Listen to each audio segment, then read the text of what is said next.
Check out my house. We're gonna find the Oasis vert ramp.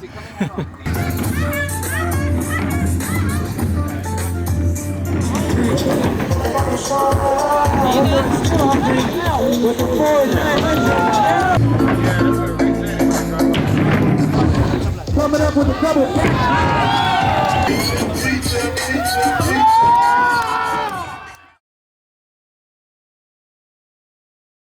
Hey guys, I'm Santi. Here we walk into my house. You can see this the vert oasis in the middle of the desert. And one of the reasons I have this vert ramp is every skater dream. If a vert skater, you want to have a backyard ramp. It took me about like 20 years maybe to have my ramp. I was 15 at the time. I just finished like 9th grade and I told my mom, I was like, I'm moving to US. Well, I figured things out. She bought my flight ticket. I got $200 in my pocket. I moved to Miami to a friend's house that I didn't know. It was his sister. I never met her. She let us stay there for 2 months. I worked as a dishwasher, first job. So I was broke. I was even more broke. My friend Cez Andrade, one of the vert skaters too, like people know him. He helped me out a lot, you know, like financing money and stuff like that. So right after that, we moved to Naples, Florida. I still had no money. He lent me some money. I went to look for a job on the street, and I worked pretty much in front of the, the Home Depot. I make pavement, I clean construction, and then they had a competition in Puerto Rico, the ISS. I went there for a week. Didn't know anyone. I got second place in the competition, and then I met Miguel, you know, Miggy, and from a week I stayed there for 4 months. And then Miguel's like, how come you don't have sponsor? Let's go after them. And call K2 and they help us with skates. I went to Huntington Beach. I just flew there. I have no place to stay. I show up in a competition with my suitcase and look in the sky and be like, okay, I'm gonna skate here. I have no idea where I was gonna sleep. It so happened to meet with Carlos Pianovski there, and he was also there with no clue what, like, all right, where are you staying? I was like, I'm not staying anywhere, where are you staying? He doesn't have a place to stay neither. We had like some, like, between me and him, if we had like $200, it was a lot. I started riding for K2, and Mike Powell helped me a lot. And then I started leaving the skating life, you know. I still had to work, but to afford to go to competition, stuff like that. In the same year, 2000, I drove from Naples, Florida, all the way to Tennessee for X trial. I slept in the car and stuff like that. I got 4th place that competition X trial, and I qualified for X Games. So I went back home, wait for the date of the X Games. I was still working. I saved up the money from the competition, and me and 2 of my buddies, we got in a car, drove all the way from Naples, Florida, all the way to San Francisco.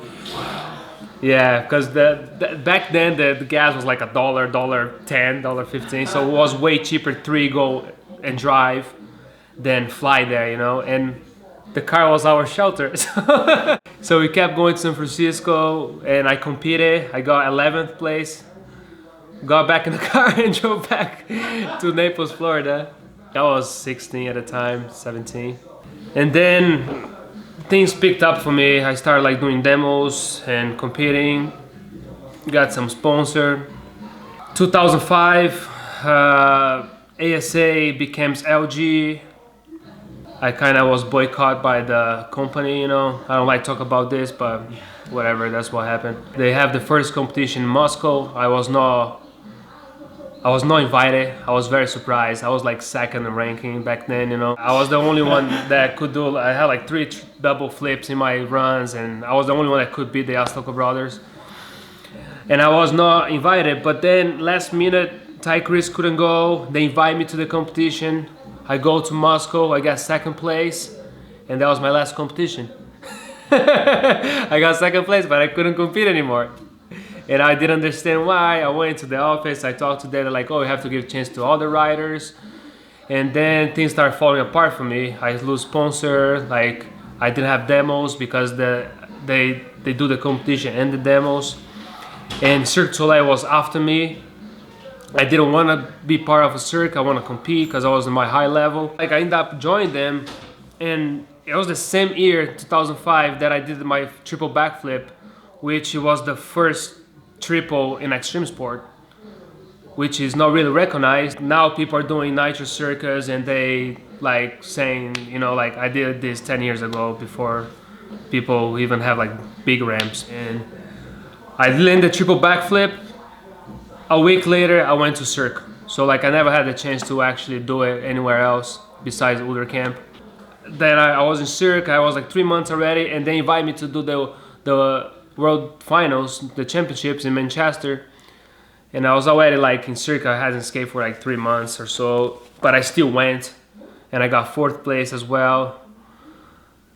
You know, and that was my last competition since then. And I told them right away, like, I was like, thanks so much, you guys kicked me out of the rollerblading, you know. I don't know why you guys did that. In 2005, when I had my road was done competing because I got boycott, you know, I went to Cirque and I stayed there for 2005 all the way to the end of 2008. I learned a lot of little like things, you know, like I started doing trampoline, like doing all the acrobatic stuff. But I got tired and I was like, oh, I want to go back to competing, you know, see how things are outside. So I left in 2008. 2 weeks later, they have the LG championships, and that was the last competition, the last half pipe competition in America. I left Cirque, I trained for 2 weeks, and I won the World Finals. And that was the last vert competition in US. And they have a lot of Europeans. I probably won most of the competitions. So 2008, 2009, and 2010, I competed, and then I was started like not doing very well with money. And Cirque called me back to join them again because it was a good job. I had my family in Brazil, is struggling, you know, like, and I'm like having a good life in US. So my goal was giving my family a good life as well.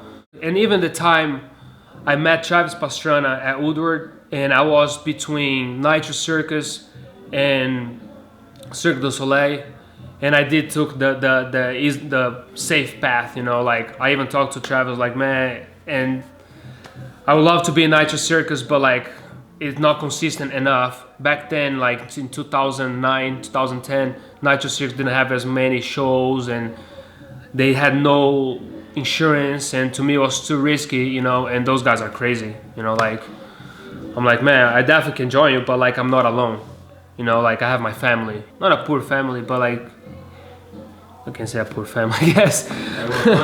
Yeah, it's a third world country. So I went back to Cirque, and a few months later, I flew all my family back to US. I was already American citizen. Work visa, 2 years, green card, 5 years, you know. So I went through everything, but everything was through rollerblade.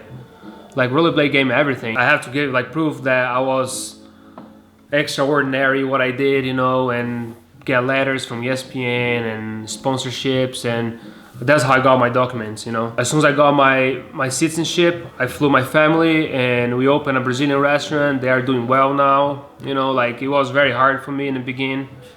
It's been 5 years already. We have the Brazilian restaurant. The first 2 years I was like restaurant and Cirque, you know, and taking care of my family with no English. My little brother was 4 years old at the time. Now that you look at it, it seems pretty nice and easy, you know, like fortunate, but like it was a lot of nothing comes without a struggle. I mean, I don't regret a bit everything that happened, you know. Maybe I lost some hair, you know.